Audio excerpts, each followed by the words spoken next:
them by name, and you can dive into this wonderful line of handcrafted turquoise jewelry that's still made today by the Native American tribes in the Southwest USA. So mined in America, made in the USA, doesn't get any better than that.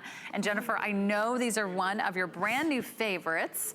Well, I'll introduce the colors for you. We have the ceremonial green turquoise, which is the most limited. I love that color, almost like a jade green, like a seafoam green color.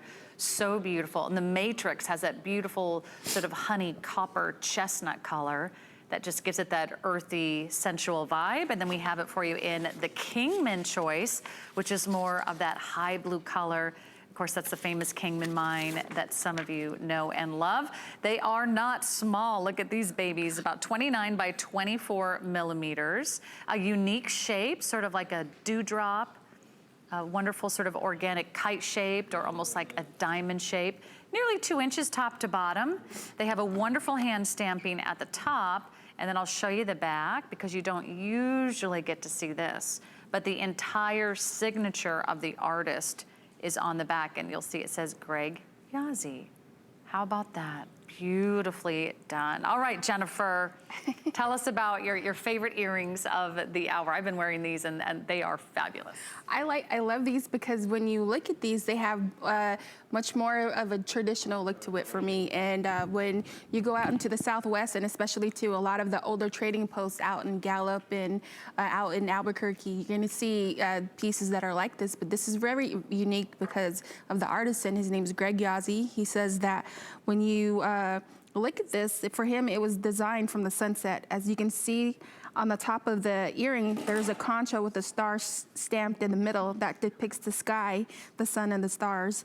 And as the sun rises from above, it shines down onto the earth, to the turquoise as if it were the earth. And so when you see this, this is what he sees, you know, from his vision from looking at a piece of turquoise and shaping it into the kite design that you see there. This is so amazing. And when do they start learning how to be silversmiths? Is this something that they take on? They take on it. Some of them take it on at an early age. Some of them take it on later in life. But from what I was told is that when you learn silversmith, to become a silversmith, you learn from watching instead of listening, and then later on you start, you know, going slowly, working your way up to be a master silversmith.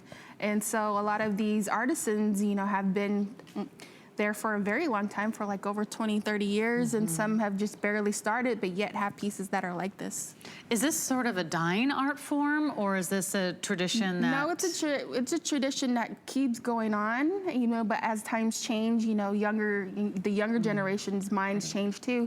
So, which is in a good way, because you're gonna get much more of a newer technique to each style of silversmithing.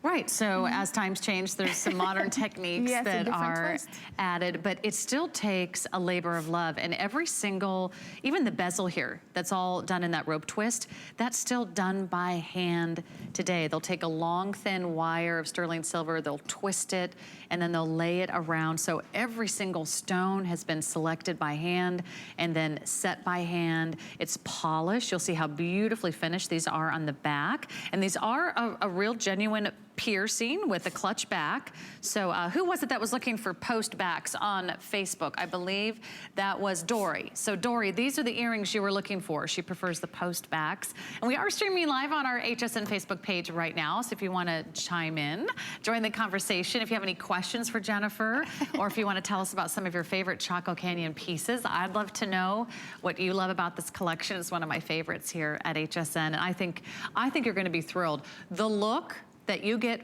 in these earrings for this price is really extraordinary. When you think about it, when was the last time you went to a museum or an art gallery or a boutique in the Southwest and you had a chance to shop genuine, handcrafted, solid sterling silver, genuine gemstone earrings and get anything anywhere near this size at this price? So I think one of the biggest bangs for the buck are these earrings. Think about it. I mean, this is what you might spend on a faux or fake or glass or plastic pair of fashion jewelry, which would be fun and brilliant and, you know, kind of whimsical to wear.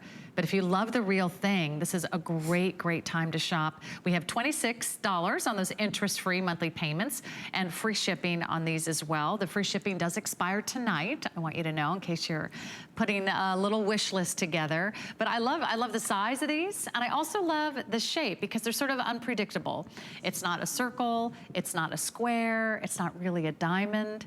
Really, a kite shape is sort of the best way to describe it, but it also has these soft, rounded corners. So it's almost a free-form, organic, and fluid design that I just think is the perfect, I would say, face-framing design for a pair of earrings.